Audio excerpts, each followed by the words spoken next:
जय हिंद दोस्तों, मैं उदय स्वागत करता हूं आपका आपके अपने यूट्यूब चैनल उदय नॉलेज एकेडमी में। भाई हम आज आपके लिए फिर लेकर आए हैं टॉप 40 क्वेश्चन जो आपके सभी परीक्षाओं में पूछे जाते हैं और बहुत ही महत्वपूर्ण है। सभी प्रीवियस ईयर क्वेश्चन है।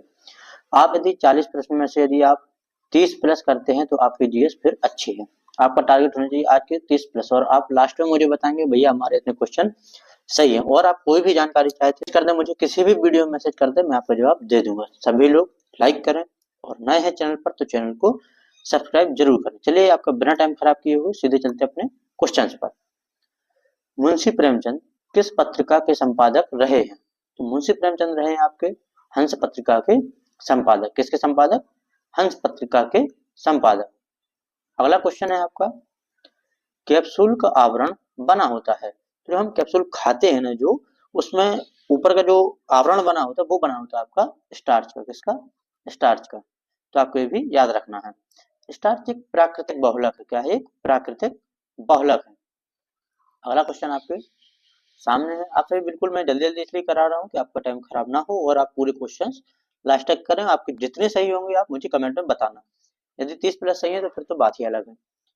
सूर्य से पृथ्वी तक प्रकाश के पहुंचने में लगभग समय लगता है। तो आप सभी जानते हैं 8 मिनट 18 सेकंड। 18 सेकंड का समय लगता है। तो ऑप्शन ए बिल्कुल राइट हो जाएगा। अगला क्वेश्चन आपके सामने है। लेड पेंसिल में होता है, जो हम पेंसिल से जिससे लिखते हैं बचपन में, उस पेंसिल में होता है ग्रेफाइट। आप सभी जानते हैं कि लेड पेंसिल क्या होता है? ग्रेफाइट होता है। तो आप अब बताएंगे ग्रेफाइट विद्युत का सुचालक है या कुचालक है? आप मुझे कमेंट में बताएंगे। 18 कैरेट सोने की शुद्धता होती है। तो आप सही बताएं जल्दी से। 18 कैरेट सोने की शुद्धता होती है आपकी 75%। देखो निकाल भी सकते हैं। 24 कैरेट के बराबर होता है 100%। तो 1 कैरेट के बराबर कितना होगा? 100/24। तो आपका कितना परसेंट निकालना है हमको? कितने कैरेट का? 18 कैरेट का। तो 18 का इसमें गुणा करा दो, 6 से काट दो, 6 3 18, 6 चौको 24। अब 4 से काटो 100 को तो 25 और 25 3 75। तो कितने परसेंट आ गया आपका? 75% आंसर होगा। तो ऐसे आप इसको निकाल भी सकते हैं। अगला क्वेश्चन आपके सामने है। भारतीय राष्ट्रीय कांग्रेस की प्रथम बैठक कहाँ हुई थी? तो भारतीय राष्ट्रीय कांग्रेस की पहली बैठक हुई थी आपकी बॉम्बे में। कहाँ पर हुई थी? बॉम्बे में। बॉम्बे कहाँ है जल्दी से बताओ। तो बॉम्बे आपका महाराष्ट्र में। अगला क्वेश्चन आपके सामने है। निम्नलिखित में से कौन सोन नदी का वास्तविक स्रोत है? मतलब सोन नदी कहाँ से निकलती है? शहडोल जिले में, अमरकंटक में।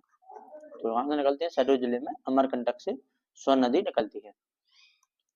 अगले क्वेश्चन पर चलते हैं आपको। कंप्यूटर की स्थायी स्मृति को क्या कहते हैं? कंप्यूटर की स्थायी स्मृति को कहते हैं हम रोम। जो एक बार रोम में सेव हो गया वो दोबारा डिलीट नहीं होता है बिना किए हुए। यदि आप स्वयं करेंगे तो डिलीट हो जाएगा। ऑटोमेटिक डिलीट नहीं होता है कि हमने जैसे लाइट चली गई और डिलीट हो जाए, तो नहीं होता है ऐसा। ऐसा होता है रैम में। रैम को होती है रैंडम एक्सेस मेमोरी और रोम होती है रीड ओनली मेमोरी। सीपीयू होता है कंट्रोलिंग प्रोसेसिंग यूनिट। तो आप सभी जानते हैं कंप्यूटर को दिमाग किसको कहा जाता है? तो वो कहा जाता है आपका सीपीयू को। अगला क्वेश्चन आपके सामने है। रक्त कैंसर ल्यूकेमिया बीमारी की रोकथाम के लिए प्रयोग किया जाने वाला रेडियो समस्थानिक है। तो यह आपका कोबाल्ट 60। रक्त कैंसर के उपचार के लिए किसका प्रयोग किया जाता है? कोबाल्ट 60 का उपयोग किया जाता है। अगले क्वेश्चन पर चलते हैं हम। भारत का राष्ट्रीय आय कौन अनुमानित करता है? तो भारत की राष्ट्रीय आय अनुमानित करता है आपका केंद्रीय सांख्यिकी संगठन। इसको कहा जाता है सीएसओ। क्या कहा जाता है? सीएसओ, केंद्र। अगला क्वेश्चन आपके सामने है। वेल्थ ऑफ नेशन के लेखक कौन है? तो वेल्थ ऑफ नेशन के लेखक हैं आपके एडम स्मिथ। कौन से हैं? Adam Smith. बहुत इंपॉर्टेंट क्वेश्चन है, वेरी वेरी इंपॉर्टेंट क्वेश्चन है, बहुत बार पूछा गया है पेपर में। तो आप सभी इन क्वेश्चंस को जरूर याद कर लें। और ये मैं आपको ऐसी क्लासेस आपको डेली शाम को 8 बजे मिलेगी, तो आप बिल्कुल डेली क्लासेस देखें। भारतीय संविधान के अंतर्गत निम्नलिखित में से कौन मूल अधिकारों का संरक्षक है?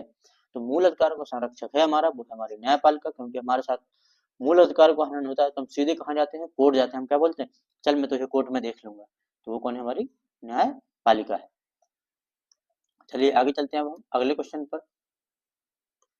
मूल अधिकारों के अंतर्गत कौन सा अनुच्छेद बालकों के नियोजन से सीधा संबंधित है?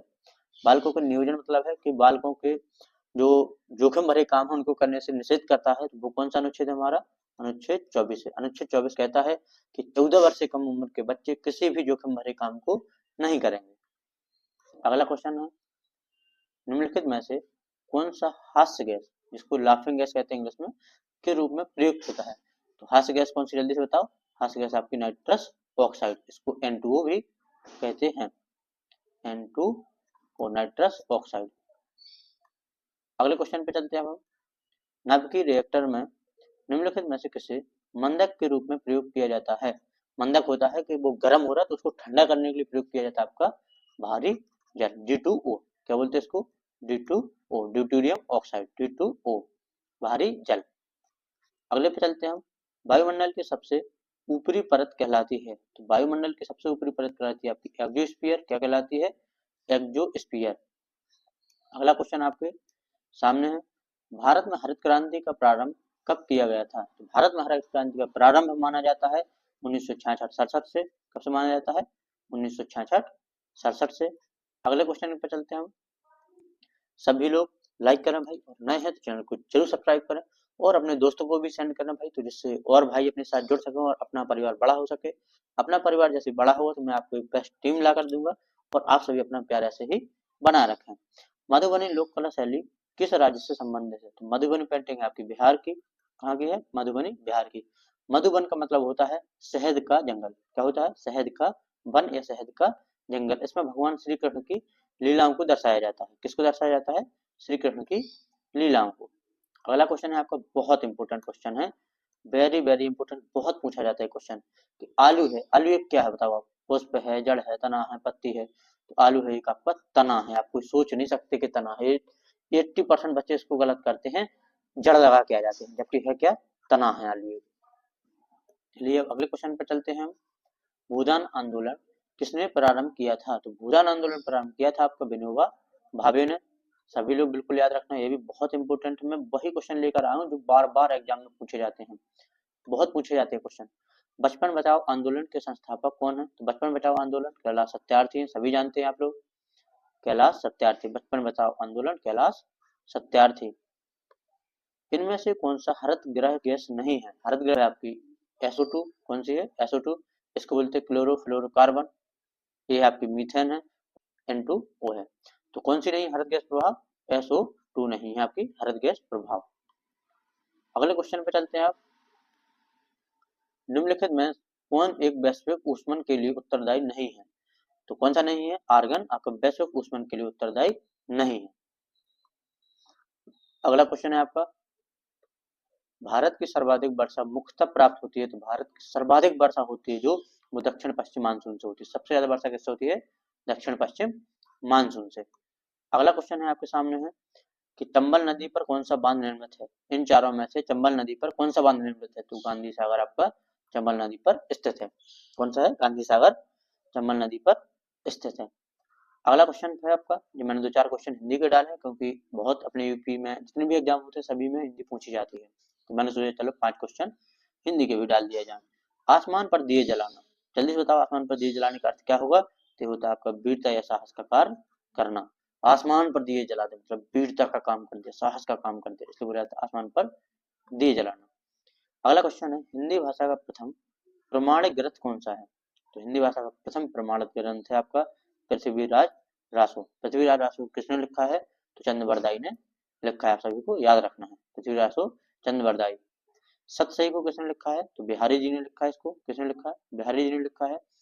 आलाउदल आप जानते हैं कि महोबा की पावन धरती से संबंधित है ये।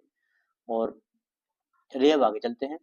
हिंदी भाषा की कितनी विख्यात बोलियां हैं? हिंदी भाषा में जो विख्यात बोलियां हैं वो है आपकी केवल 8 बोलियां विख्यात हैं हिंदी में। अगले क्वेश्चन पर चलते हैं हम। साकेत महाकाव्य के रचयिता कौन? आप सभी जानते हैं, बहुत पूछा जाता है क्वेश्चन। तो साकेत है आपका मैथिली शरण गुप्त की रचना। किसकी है? मैथिली शरण गुप्त की रचना आपकी साकेत है। आपका 30 नंबर का क्वेश्चन आ गया। 30 क्वेश्चन कर लिए, आपके कितने सही है बिल्कुल कमेंट में ईमानदारी से सही सही बताना। यदि आप 30 प्लस करते हैं तो कोई दिक्कत नहीं है। जंगल में लगने वाली आग को क्या कहते हैं? तो जंगल में लगने वाली आग को कहा जाता है, क्या जल्दी से बताओ? दावा नल। जंगल की आग को दावा नल और पेट की आग को जठरा नल। यदि पूछा जाए कि पेट की आग को क्या बोला जाता है? तो जठरा नल। पेट की आग, जो हमारे पेट में आग लगती है ना खाना पचाने के लिए, उसको बोला जाता है आपका जठरा नल। अगले क्वेश्चन पर चलते हैं। किस प्राचीन साम्राज्य में महिला कुश्ती में भाग लेती थी? तो वो प्राचीन महान साम्राज्य था विजयनगर साम्राज्य। विजयनगर साम्राज्य में महिलाएं कुश्ती में भाग लेती थी। अगले क्वेश्चन पर चलते हैं। पहली बार भारत पर आक्रमण करने वाला मुस्लिम कौन था? पहला मुस्लिम कौन था जिसने भारत पर आक्रमण किया था? तो वो था मोहम्मद बिन कासिम। मोहम्मद बिन कासिम ने पहली बार भारत पर आक्रमण किया था, जो कोई मुस्लिम शासक था। अगले क्वेश्चन पर चलते हैं। बहुत important, very very important question. निम्नलिखित में से कौन से महत्वपूर्ण व्यक्तियों ने सभी तीनों गोलमेज सम्मेलनों में भाग लिया था? तीनों गोलमेज सम्मेलनों में भाग लिया था आपके भीमराव अंबेडकर जी ने हमारे। और पहला हुआ था 1930 में, फिर 1931 में, फिर 1932 में आपके तीनों गोलमेज सम्मेलन हुए थे। अगला क्वेश्चन है आपका, 1 डिग्री अक्षांश कितने किलोमीटर को दर्शाता है? तो 1 डिग्री अक्षांश दर्शाता है आपका 111 किलोमीटर को। कितने को? 111 किलोमीटर को। अगले क्वेश्चन पर चलते हैं। उत्तर प्रदेश में प्रमुख रेल इंजन संयंत्र कहाँ पर स्थित है? तो उत्तर प्रदेश में जो एक ही रेल इंजन संयंत्र वो आपको मुगल सराय क्षेत्र बनारस में। कहाँ पर? मुगल सराय क्षेत्र बनारस में। बनारस या ऐसे बोलता जाता है वाराणसी में। कहाँ पर? वाराणसी में। अगला क्वेश्चन है, किस मकबरे को अहमदाबाद का एक्रोपोलिस कहा जाता है? किस मकबरे को एक्रोपोलिस कहा जाता है आपका? ये कहा जाता है आपका सरखेज रोजा के मकबरे को। किसको? सरखेज रोजा के मकबरे को। अगला क्वेश्चन है आपका 37 नंबर का, राष्ट्रपति और उपराष्ट्रपति के चुनाव में याचिका को के समक्ष दायर किया जाता है? मतलब राष्ट्रपति या उपराष्ट्रपति के चुनाव में कोई व्यवधान आ जाए या कोई भी चीज हमें उसके बीच में याचिका दायर करनी, तो कहाँ दायर करेंगे? वो सीधी होती है आपकी सर्वोच्च न्यायालय में। कहाँ होती है? सर्वोच्च न्यायालय। सीधे सुप्रीम कोर्ट जाओ, बीच में कोई काम नहीं तुम्हारा। अगला क्वेश्चन है आपका, 1565 में कौन सा प्रसिद्ध युद्ध हुआ है? तो जल्दी से बताओ कौन सा हुआ, ये बहुत पूछे जाते हैं। तो 1565 में हुआ था आपका तालीकोटा का। कौन सा युद्ध हुआ था? तालीकोटा का युद्ध। और ये तीनों युद्ध आप मुझे कमेंट में बताएंगे कौन सा युद्ध कब हुआ था। 39 नंबर है, पुराणों का अध्ययन करने वाला प्रथम मुसलमान था? पहला मुसलमान कौन था जिसने पुराणों का अध्ययन किया था? अल बरूनी। कौन था? अल बरूनी। पुराणों का अध्ययन किसने किया था? अल बरूनी ने किया था। अगला क्वेश्चन है आपका, लास्ट क्वेश्चन है, वही क्वेश्चन मैं आपको करा चुका हूँ। तो सभी लोग जल्दी से बताएं आपके कितने प्रश्न सही हैं। यदि आपने 30+ सही की है तो आपका बहुत बढ़िया स्कोर है, कोई दिक्कत नहीं है। और सभी लोग लाइक करें भाई, और नए हैं तो चैनल को जरूर सब्सक्राइब करें। जय हिंद।